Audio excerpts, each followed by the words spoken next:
Assalamualaikum warahmatullahi wabarakatuh.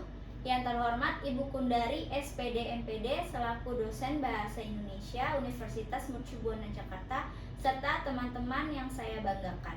Perkenalkan, saya Siti Fitri Amrina Rosyada dengan nomor induk 431211100086. Pada kesempatan kali ini saya akan mempresentasikan materi untuk memenuhi tugas besar 2 dengan judul Maraknya Penggunaan Bahasa Gaul di Kalangan Remaja. Bahasa merupakan alat komunikasi antar masyarakat berupa simbol atau bunyi, baik lisan maupun tulisan. Bahasa digunakan untuk bekerja sama, berinteraksi, dan identifikasi diri. Masyarakat berkomunikasi dan bersosialisasi satu sama lain menggunakan bahasa, sehingga peranan bahasa sangat penting bagi kehidupan bermasyarakat. Seperti yang kita ketahui, Indonesia memiliki satu bahasa nasional yang dijadikan sebagai bahasa persatuan, yaitu bahasa Indonesia.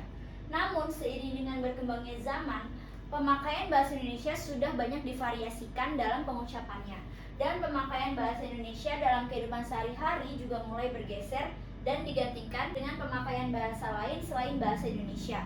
Contohnya bahasa gaul. Penggunaan bahasa gaul oleh masyarakat menimbulkan dampak negatif terhadap perkembangan bahasa Indonesia dan diperparah dengan generasi muda Indonesia yang juga tidak terlepas dari pemakaian bahasa gaul. Bahkan generasi muda inilah yang banyak memakai bahasa gaul daripada pemakaian bahasa Indonesia. Untuk menghindari pemakaian bahasa gaul yang sangat luas di masyarakat, kita harus menanamkan kecintaan dalam diri generasi bangsa terhadap bahasa Indonesia sebagai bahasa nasional. Untuk itu saya berharap presentasi ini dapat berguna untuk mengetahui faktor yang mempengaruhi penggunaan bahasa gaul, pengaruh bahasa gaul terhadap bahasa Indonesia, serta upaya agar masyarakat senantiasa menggunakan bahasa Indonesia yang baik dan benar dalam berkomunikasi. Yang pertama, mari sama-sama kita mengetahui apa itu pengertian dari bahasa gaul. Bahasa gaul merupakan penggunaan kata-kata dalam bahasa yang tidak resmi dan ekspresi yang bukan merupakan standar penuturan dialek atau bahasa. Bahasa gaul sendiri memiliki ciri-ciri, yaitu yang pertama mengganti kata yang sebenarnya, contohnya gila menjadi gokil. Lalu menggabungkan huruf dengan angka, contohnya tempat menjadi T4 atau tempat, yang dibaca tempat. Dan selanjutnya menciptakan akronim sendiri. Akronim yaitu menggabungkan suku kata menjadi satu namun secara tidak formal. Contohnya makan siang menjadi maksi. Lalu sebenarnya apakah faktor-faktor yang mempengaruhi penggunaan bahasa gaul di kalangan remaja? Yang pertama yaitu media massa dan media sosial. Media massa seperti televisi banyak menyajikan program-program yang menampilkan kealayan menggunakan bahasa gaul. Dan remaja mencontoh lalu mengekspresikan bahasa gaul melalui kehidupan sehari-hari. Lalu dari faktor media sosial. Media sosial saat ini telah menjadi kebutuhan di kalangan masyarakat, khususnya generasi milenial yang dapat memberikan pengaruh kuat dalam penggunaan bahasa Indonesia. Anak muda saat ini lebih tertarik menggunakan bahasa gaul yang membuat mereka lebih eksis di media sosial. Akibatnya, kemampuan bahasa Indonesia yang baik dan benar tergerus dengan munculnya bahasa gaul dan bahasa asing, sehingga keaslian dari sebuah kosakata dalam bahasa Indonesia akan sulit diketahui oleh generasi milenial karena ketertarikan mereka dengan menggunakan bahasa tersebut.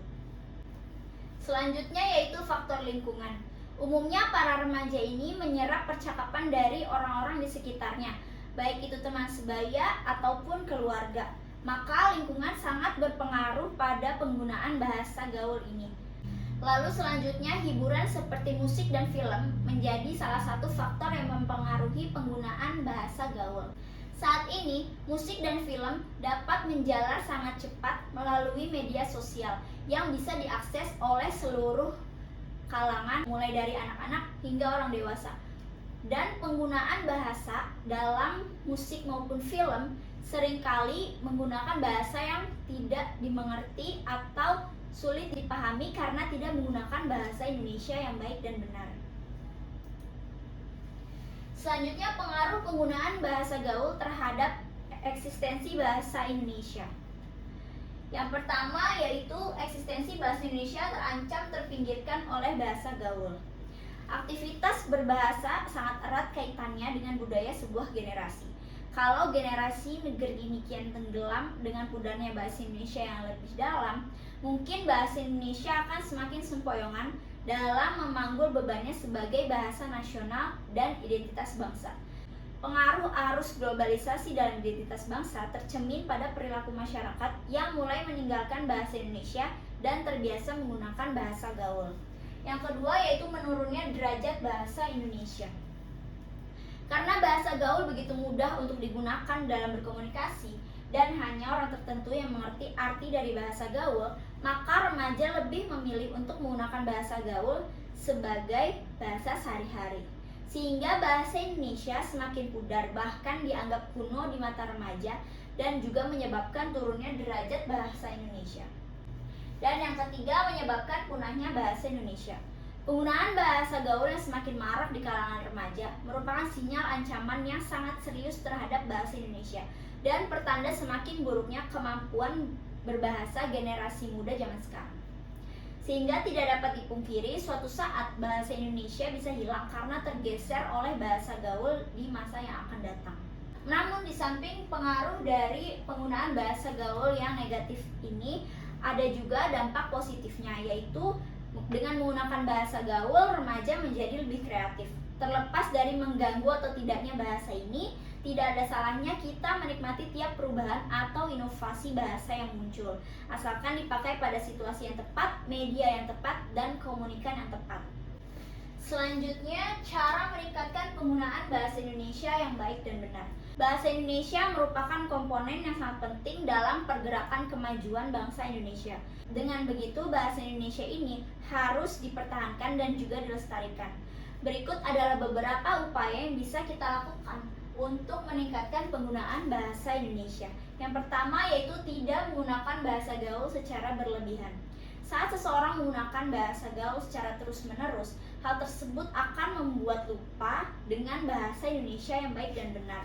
Seperti halnya pada saat kita menggunakan bahasa asing dengan waktu yang panjang, lama-kelamaan kita bisa lupa dengan bahasa asal kita, yaitu bahasa Indonesia. Yang kedua yaitu dengan membiasakan diri menggunakan bahasa Indonesia dalam melakukan kegiatan sehari-hari. Membiasakan diri menggunakan bahasa Indonesia saat berbicara dengan keluarga, teman, atau siapapun setiap hari agar kita terbiasa dan juga agar apa yang dibicarakan lebih mudah dipahami oleh lawan bicara. Lalu selanjutnya meningkatkan rasa bangga menggunakan bahasa Indonesia. Sebagai bangsa Indonesia, kita harus memiliki rasa bangga terhadap bahasa Indonesia. Karena dengan adanya bahasa Indonesia dapat menyatukan seluruh ras, agama, serta suku yang ada di berbagai macam daerah di Indonesia. Selanjutnya kesimpulan yang dapat kita ambil dari presentasi ini. Fenomena bahasa gaul di kalangan remaja tentu berdampak negatif terhadap pemakaian bahasa Indonesia yang baik dan benar pada saat ini dan pada saat yang akan datang.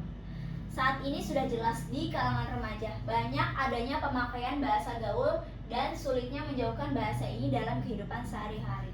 Internet dan sosial media menjadi salah satu penyebab menjalarnya bahasa gaul dengan cepat yang berpengaruh pada eksistensi bahasa Indonesia dalam kehidupan sehari-hari. Saya berharap presentasi kali ini dapat memberikan pengetahuan baru terkait ilmu bahasa dan dapat menyadarkan kita untuk mengutamakan penggunaan bahasa nasional yaitu bahasa Indonesia.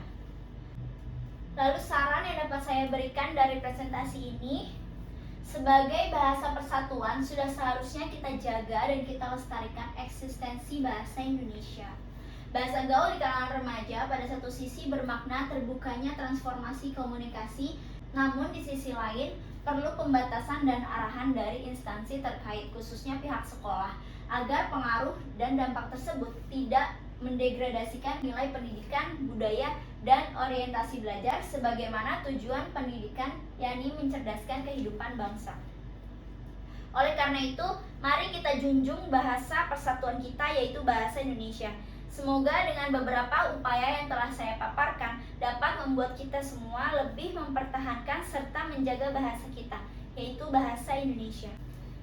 Sekian presentasi dari saya, kurang lebihnya mohon dimaafkan. Wassalamualaikum warahmatullahi wabarakatuh.